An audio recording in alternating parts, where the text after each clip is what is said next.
yang telah diterimanya dari Nabi Muhammad SAW untuk diajarkan kepada manusia di sana ya, khususnya di Basra ini tadi.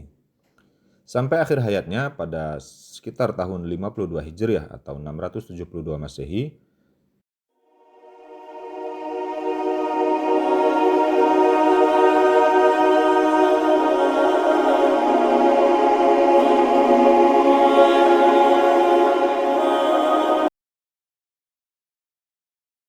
Bismillahirrahmanirrahim. Assalamualaikum warahmatullahi wabarakatuh. Alhamdulillahirabbil alamin. Wassalatu wassalamu ala asrafil anbiya'i wal mursalin sayyidina wa maulana Muhammadin wa ala alihi washabbihi ajma'in. Amma ba'du. Para sobat sekalian yang dirahmati Allah, pada kajian kali ini kita membahas seputaran dunia tasawuf ya. Mulai dari zaman kenabian sampai pada abad ini. Ya, terutama nanti kita akan bahas juga bagaimana kisah seorang ulama karismatik sekelas Buya Hamka yang di usia senjanya baru mengenal tentang pelajaran thoriqoh ini ya. Jadi kalau kita lihat istilah tasawuf ini berasal dari bahasa Arab, yaitu tasawafa atau yatashawaru tasawuf. Nah, itu istilah bahasa Arabnya ya, yang mengandung makna menjadi berbulu banyak atau sebuah ciri khas dari mereka yang melakukan zuhud pada masa kenabian. Ini sebenarnya hanya istilah ya. Karena pada masa kenabian itu ada kelompok orang-orang yang memang menempuh zuhud ini memiliki ciri khasnya itu terbuat dari wol ya, atau bulu domba. Makanya muncul istilah pada zaman itu disebut kelompok ini sufi atau sof ya. Kalau di masa zaman kenabian, orang-orang yang khusus mendalami tentang pelajaran ruhani ini biasa disebut dengan sufi. Dan mereka memiliki ciri khas berpakaian dari wol ini ya. Kemudian pada perkembangan zaman, banyak pandangan mengartikan tentang sufi atau tasawuf ini. Ada yang mengatakan kata sufah ini berarti beranda atau emperan Nabawi. Terkenal sebagai, di emperan Masjid Nabawi itu terkenal sebagai tempat para sahabat Ansor yang mengikuti Nabi pada saat hijrah ke Madinah. Sehingga di samping Masjid Madinah itu dibuatlah tempat khusus bagi orang-orang Ansor, para sahabat Nabi Ansor ini untuk bertempat di emperan masjid itu. Makanya disebut dengan sufah ini. Jadi mereka ini khusus mengikuti Nabi dalam hal untuk belajar dalam hal agama, sampai mereka harus berdiam di emperan Masjid Nabawi itu. Kemudian ada juga yang berpendapat bahwa saf juga berarti barisan. Istilah ini kemudian dianggap oleh sebagian ahli sebagai akar kata tasawuf, karena ahli tasawuf merupakan seorang atau kelompok orang yang membersihkan hati mereka, sehingga mereka kemudian diharapkan berada pada barisan saf pertama di sisi Allah. Kemudian kata safa juga berarti bersih, karena ahli tasawuf kemudian berusaha untuk terus-menerus membersihkan jiwa mereka dengan keilmuan rohaninya untuk dapat mendekatkan diri kepada Allah. Kemudian kata suf juga dapat bermakna bulu domba, seperti ciri khas para ahli-ahli zikir di masa kenabian. Mereka berzuhud itu dengan menggunakan ciri khas pakaian berbulu domba ini, maka disebut dengan suf. Karena para ahli tasawuf pada masa awal menggunakan pakaian yang sangat sederhana terbuat dari kulit atau bulu domba ini atau wol ya. Jadi terlepas dari pandangan arti daripada sufi ini, istilah perkembangan nama sufi ini lebih dikenal ketika mulai hijrahnya Nabi Muhammad SAW dari Mekah ke Madinah. Nah, pada saat hijrah ini ada sekelompok sahabat Nabi yang mengikuti Nabi sampai ke Madinah, dan mereka ini khusus hanya untuk mendalamin pelajaran agama Islam sampai tuntas kepada Nabi. Nah, sampai di Masjid Nabawi pun mereka ini tinggal di dekat dengan Masjid Nabawi itu sendiri. Makanya biasa disebut mereka ini adalah sufah ya, atau emperan Masjid Nabawi, atau orang-orang yang berada di emperan Masjid Nabawi, atau kalau kita istilahkan seperti sekarang ini, mereka inilah kelompok orang-orang yang mondok. Nah, kayak kalau di pesantren itu, mereka ini adalah kelompok sahabat Nabi yang khusus mondok untuk belajar kepada Nabi secara langsung di Masjid Nabawi itu. Dan tinggal mereka pun itu di serambi Masjid Nabawi itu sendiri. Jadi kelompok mereka inilah sebenarnya yang menjadi cikal bakal daripada lahirnya kata tasawuf ini. Jadi dari kelompok mereka inilah sebenarnya yang lahir daripada istilah tasawuf itu. Sehingga kita pun menisbatkan sebagai sufah ini adalah generasi awalnya para sufi ya. Karena mereka orang-orang yang betul-betul mempelajari Islam langsung kepada Nabi Muhammad SAW, mulai dari Mekah dan ikut ke Madinah sampai pelajaran syariat Islam ini selesai di masa 10 tahun terakhir kenabian.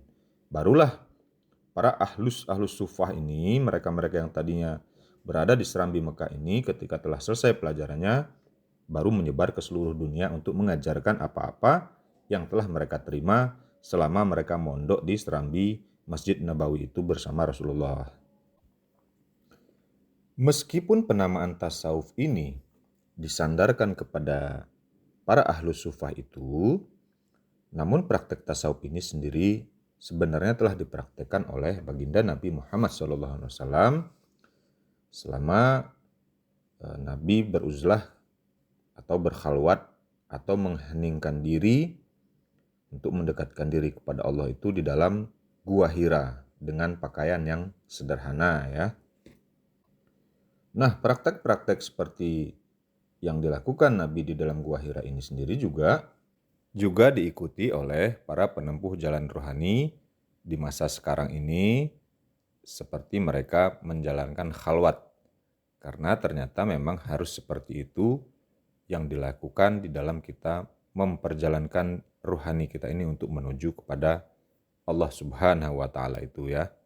Jadi intinya para ahlus sufah ini adalah mereka merupakan para sahabat Nabi yang ikut hijrah bersama Nabi di Madinah, dan mereka ini menetap di samping masjid Rasulullah SAW dan tidur di atas bangku dan memakai sufah atau pelana sebagai bantal mereka. Jadi kegiatan mereka selama di Madinah ini adalah mereka menghabiskan waktu di masjid Madinah itu seperti beribadah dan terus-menerus belajar mendalamin Islam ini bersama Rasulullah sampai sempurna pelajaran Islam ini syariat dan hakikatnya. Pada di masa mereka belajar ini diriwayatkan juga oleh Abu Hurairah. Dahulu suatu hari Abu Hurairah pernah merasa kelaparan dan berhenti di sebuah jalan yang biasa dilalui oleh orang-orang ya. Kemudian Rasulullah SAW melihat Abu Hurairah ini, lalu Nabi tersenyum seolah-olah mengetahui ekspresi daripada wajah yang lapar ya, yang dirasakan oleh Abu Hurairah ini. Kemudian Nabi memanggil dan mengajak Abu Hurairah ke rumahnya. Ketika tiba di rumah Nabi, rupanya ada yang menghadiahi susu kepada Nabi. Lalu Nabi memanggil Abu Hurairah, "Hai Abu Hirin." Terdengar Nabi memanggil Abu Hurairah dengan panggilan Abu Hirin ya. Kemudian Abu Hurairah menjawab, "Aku penuhi panggilanmu wahai Rasulullah," kata Abu Hurairah. Lalu Rasulullah bersabda, "Pergilah engkau menemui ahlus sufah." Nah, ini maksudnya Nabi untuk menemui orang-orang yang berada di serambi Masjid Madinah. "Pergilah engkau menemui ahlus sufah, undang mereka semua kemari untuk minum susu bersama." Ini perintah Nabi Muhammad SAW kepada Abu Hurairah. Lalu Abu Hurairah pergi dan memanggil semua para ahlus sufah itu untuk minum susu bersama Rasul. Nah, ini kisah bahwa benar adanya ahlus sufah ini adalah orang-orang yang berada di serambi Masjid Nabawi pada saat itu ya.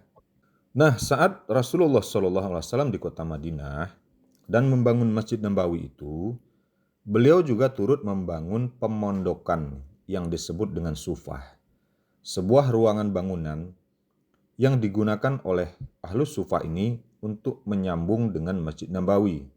Ini pula lah yang dimaksudkan dengan istilah yang disematkan kepada mereka itu sebagai beranda atau emperan Masjid Nabawi ini.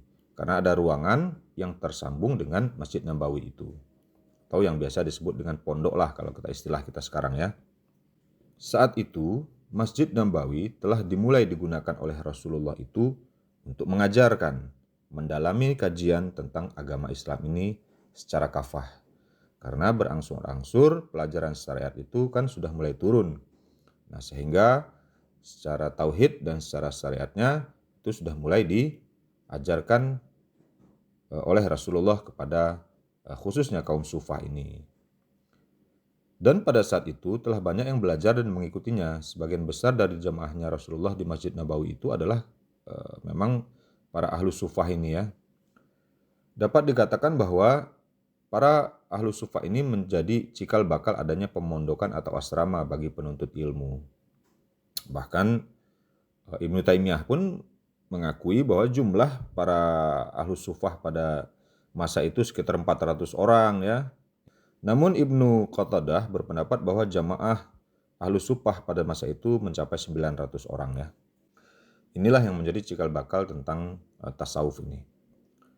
Dari para sahabat yang mendalami ilmu Islam di Madinah, inilah nanti yang akan menyebar ke seluruh penjuru dunia dengan membawa ajaran yang telah mereka terima langsung dari Nabi pada saat mereka mendalami ilmu di Madinah ini. Dan ilmu itu sampai pula ke dalam dada kita saat ini ya. Para sobat sekalian yang dirahmati Allah, ada pula sebuah kisah tentang salah satu sahabat Nabi yang juga menjadi salah satu tokoh sufi adalah Imran bin Husain Al-Khuzai ya. Para sahabat Nabi ini baru masuk Islam, baru memeluk Islam ini ketika terjadi perang Khaybar. Lalu Imran bin Husain Al-Khuzai ini datang dan menyatakan diri untuk memeluk Islam. Lalu ditanamkanlah ilmu tauhid ke dalam dadanya Imran bin Husain Al-Khuzai ini saat berbaiat kepada Nabi Muhammad SAW. Dan selepas masa kenabian, tepatnya di masa pemerintahan Khalifah Umar bin Khattab, Imran ini diberi tugas untuk membimbing penduduk Basrah atau di sekitaran Irak ya, yang telah diterimanya dari Nabi Muhammad SAW untuk diajarkan kepada manusia di sana ya, khususnya di Basrah ini tadi. Sampai akhir hayatnya pada sekitar tahun 52 Hijriah atau 672 Masehi, sahabat Nabi ini tetap tinggal di Basrah ini. Di masa hidupnya di Basrah, dia dianggap sebagai orang yang paling soleh dan mengabdikan diri sepenuhnya untuk beribadah dan mendidik murid-muridnya di Basrah. Ini di tahun 52 Hijriah, salah satu sahabat Nabi yang telah dibimbing, telah diajarkan tentang ilmu tauhid dan ilmu syariatnya ini, khusus untuk mengajar di daerah Basrah atau di daerah Irak ini. Kemudian di antara beberapa murid dari sahabat Nabi ini tadi, yang memperoleh nama besar dan kemasyhurannya adalah Hasan Al-Basri. Hasan Al-Basri kemudian mendirikan tarekat sufi di Basrah, dan ini dianggap sebagai sumber dari semua tarekat sufi pada masa-masa selanjutnya. Kisah kehidupannya yang paling terkenal dirangkum di dalam sebuah kitab hagiografi karya Farid al-Din Attar yang berjudul Tazkirat al-Auliya ya. Imam Hasan Al-Basri juga dikenal sebagai perawi hadis-hadis Nabi dan juga sebagai penggagas ilmu kalam dalam fase perkembangan formalnya. Selain itu, beliau juga dianggap sebagai bapak dari ilmu tasawuf. Berbagai macam tarekat tasawuf di masa setelahnya dalam silsilah ikatan spiritual guru dan murid semuanya akan bermuara kepada Imam Hasan ini ya. Hasan Al-Basri di masa hidupnya juga dikenal sebagai seorang ahli tafsir Al-Quran dan pembicara yang sangat fasih pada zaman itu ya. Begitu seterusnya dari masa ke masa perkembangan Islam ini disebarkan bersamaan dengan pengajaran ruh dari ajaran Islam itu sendiri, yaitu tauhid atau mengesahkan Allah ini. Karena ini adalah pokok daripada ajaran Islam itu. Dan dari Indonesia pun banyak sekali tokoh-tokoh yang masyhur yang ikut andil menyebarkan Islam ini dari jalur tasawuf ini. Pada masanya dulu rata-rata para mursyidin ini memiliki pesantren untuk sarana mengajarkan ilmu tauhid ini.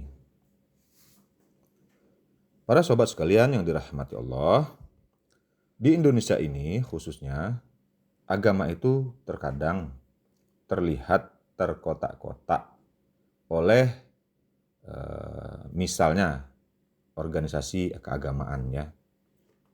Kita ambil contoh lah ya, bukan menjadi rahasia umum lagi bahwa kelompok organisasi terbesar di Indonesia ini, kelompok keagamaan ya khususnya, itu seperti Nahdlatul Ulama dan Muhammadiyah. Nah, inilah kelompok organisasi agama yang cukup besar, bahkan terbesar di Indonesia saat ini.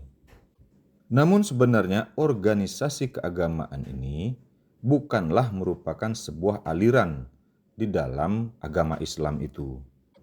Karena organisasi keagamaan ini adalah sebuah jalan atau sebuah metode untuk mengajarkan, menyebarkan ajaran Islam ini secara luas. Karena kedua tokoh daripada pendiri Nahdlatul Ulama dan Muhammadiyah ini adalah memiliki basic ilmu pengetahuan agama yang sama. Karena sama-sama belajar kepada Kiai Haji Soleh Darat, kemudian secara ilmu tauhid, khusus kedua tokoh pendiri daripada NU dan Muhammadiyah ini, Maulana Syekh Hasyim Asy'ari dan Kiai Haji Ahmad Dahlan ini sama-sama dibimbing oleh Maulana Syekh Khatib Sambas. Jadi sebenarnya dalam pandangan kami, di dalam mengembangkan pelajaran Islam ini, kedua tokoh antara Maulana Syekh Hasyim Asy'ari dan Kiai Haji Ahmad Dahlan ini memiliki visi dan tujuan yang sama ya. Namun terkadang di akar rumput ini yang menjadi banyak terjadi perbedaan. Misal kita ambil contoh saja mengenai tahlilan. Ada yang mengatakan bahwa kalau Muhammadiyah itu tidak tahlilan, kalau NU itu tahlilan. Namun ini sebenarnya adalah hanya fenomena yang terjadi di akar rumput. Karena sebenarnya di organisasi Muhammadiyah sendiri tidak ada yang melarang mengenai pelajaran tahlilan ini. Karena secara hukum, baik dari pimpinan Muhammadiyah bawah sampai elit pimpinan Muhammadiyah di atas itu, dari sisi hukum semuanya mengakui bahwa hukum tahlilan itu diperbolehkan. Termasuk dalam sebuah kajiannya, Ustadz Adi Hidayah pun menyampaikan sebenarnya yang terjadi perbedaan itu adalah di kalangan akar rumput. Kalau bicara masalah hukum tahlilan itu sudah putus bahwa diperbolehkan melaksanakan tahlilan itu secara hukum syariat. Ini pun ditegaskan oleh Ustadz Adi Hidayat ya di dalam sebuah kajiannya, bahwa kalau bicara masalah hukum tahlilan ini semua sependapat, semua sudah tidak ada permasalahan di dalam sisi hukum. Bahwa tidak ada itu Muhammadiyah itu melarang untuk melaksanakan tahlilan, itu tidak ada. Jadi kalau bicara hukum itu sudah tuntas. Namun terkadang akar rumput yang di bawah, masyarakat yang di bawah ini yang menafsirkannya berbeda. Yang menafsirkannya kurang tepat. Tapi yang sebenarnya ada itu adalah ketika kita melihat kondisi daripada keluarga yang berduka itu dari keluarga yang tidak mampu untuk melaksanakan tahlilan, nah ini kadang-kadang tidak dianjurkan untuk mengeluarkan makanan dan minuman yang merepotkan. Ini sebenarnya yang menjadi permasalahannya. Jadi masalah tahlilan ini bukan terletak kepada hukumnya, tapi proses pelaksanaan tahlilan itu sendirilah yang terkadang kita menimbang memberatkan atau tidaknya. Nah ini contoh daripada agama yang ada di Indonesia ini kadang-kadang terpengaruhi oleh organisasi keagamaan itu sendiri ya. Jadi kalau di dalam pembahasan hukum syar'inya, tahlilan itu tidak ada yang berbeda. Baik Muhammadiyah maupun NU itu secara hukumnya sudah sama menyatakan diperbolehkan untuk melaksanakan tahlilan. Namun pada pelaksanaan tahlilannya itu sendiri kita harus sama-sama melihat kemampuan daripada keluarga yang akan melaksanakannya. Itulah sebenarnya yang menjadi dasar pertimbangan. Apakah ini memberatkan atau tidak? Nah, ini yang sebenarnya menjadi pertimbangan, bukan masalah hukum boleh dan tidaknya melaksanakan tahlilan itu. Ini yang harus sama-sama dipahamin oleh kita sebagai masyarakat bawah. Karena daripada elit, dua organisasi ini semua masalah hukum itu sudah tuntas ya. Para sobat sekalian yang dirahmati Allah, dalam kajian ini yang berhubungan dengan tasawuf ini, ada satu kisah yang sangat menarik bagi kami, yang masanya juga belum begitu jauh dengan kita ya di tahun 2024 ini. Yang akan kita angkat ini adalah kisah seorang ulama karismatik yang namanya sudah dikenal di Indonesia ini, bahkan sampai ke luar negeri, yang juga menjadi ketua Majelis Ulama Indonesia yang pertama. Beliau adalah Abdul Malik Karim Amrullah atau yang biasa disebut dengan Buya Hamka. Nah, Buya Hamka ini kan kalau di dalam organisasi keagamaan, Buya Hamka ini berada di jalur organisasi Ormas Muhammadiyah ya. Dan dakwah-dakwahnya Buya pada zaman itu ya heboh lah ya. Beliau berdakwah dengan tergolong keras ya. Kadang-kadang terlihat seperti berseberangan mengenai amaliyah ini dengan ormas lainnya pada saat itu ya. Namun kita di kajian ini tidak membahas ke arah dakwahnya Buya Hamka, namun kalau mau lebih memperdalam melihat bagaimana warna dakwah Buya Hamka mungkin bisa dilihat di YouTube yang lain atau di kajian-kajian ulasan di internet ya. Namun di kajian kali ini kita akan melihat bagaimana akhirnya seorang Buya Hamka ini bisa mengikuti atau dibimbing atau menemukan seorang guru rohani yang sebenar-benarnya pada masa usia senjanya. Jadi beliau termasuk salah satu tokoh yang boleh kita jadikan sebagai contoh yang baik.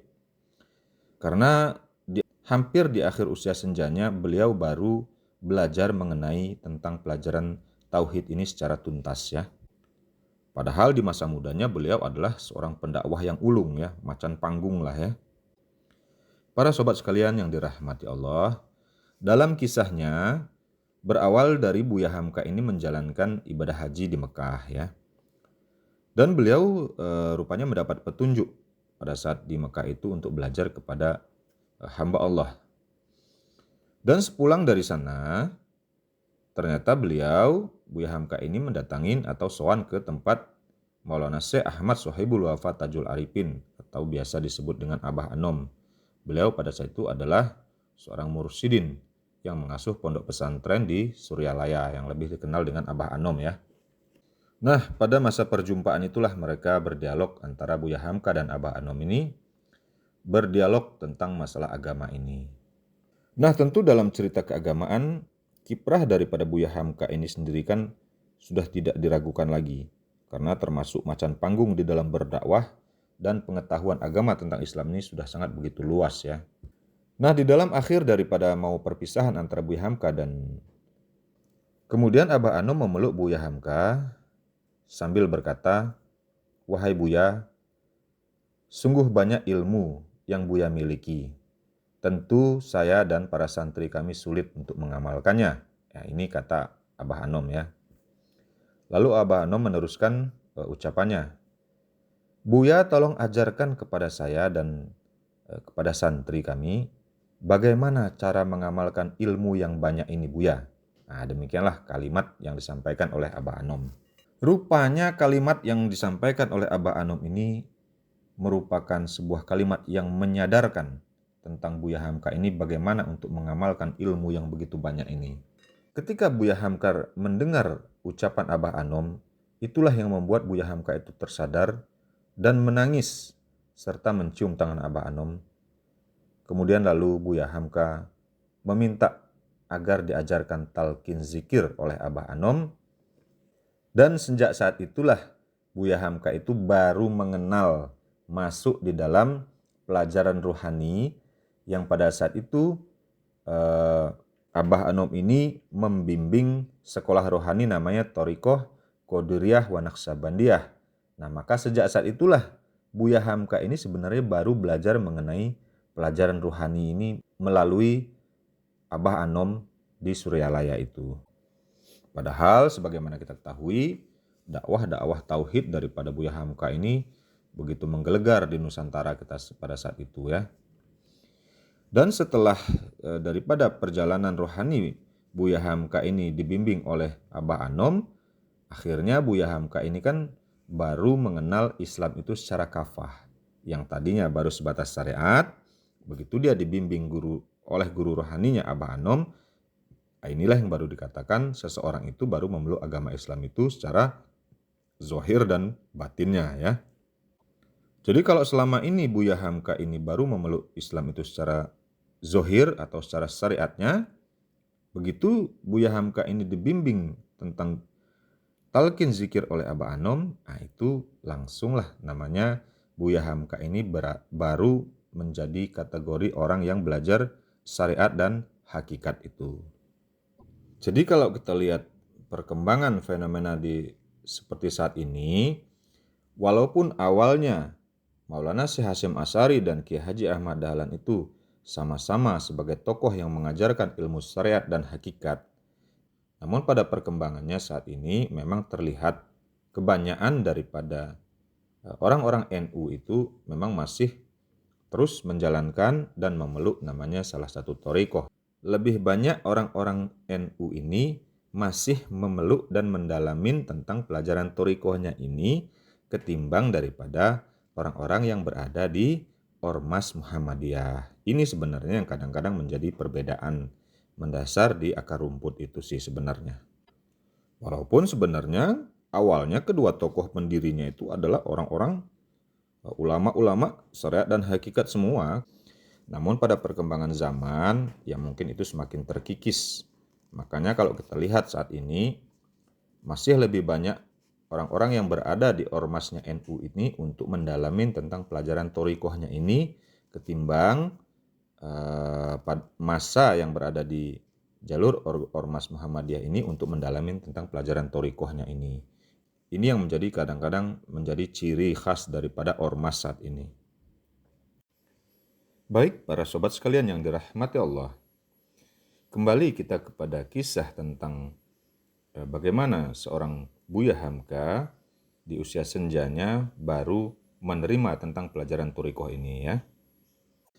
Jadi kalau kita sederhanakan saja tentang contoh kisah daripada Buya Hamka ini, sebelum belajar kepada Abah Anom, Buya Hamka ini berarti kan masih menempuh Islam ini sebatas syariat ya. Namun ketika Buya Hamka ditalkin oleh Abah Anom, inilah baru Buya Hamka ini memasuki sekolah rohani di Thariqat Qadiriyah Naqsabandiyah di bawah bimbingan mursyidnya Abah Anom. Sehingga sejak saat itulah baru Buya Hamka ini menjalankan seluruh rangkaian peribadatan Islam ini secara sempurna, kafah, zahir dan batin, Islam, iman dan ihsannya. Jadi sebenarnya tasawuf ini adalah pelajaran ruhani di dalam agama Islam atau yang biasa kita sebut dengan pelajaran hakikat.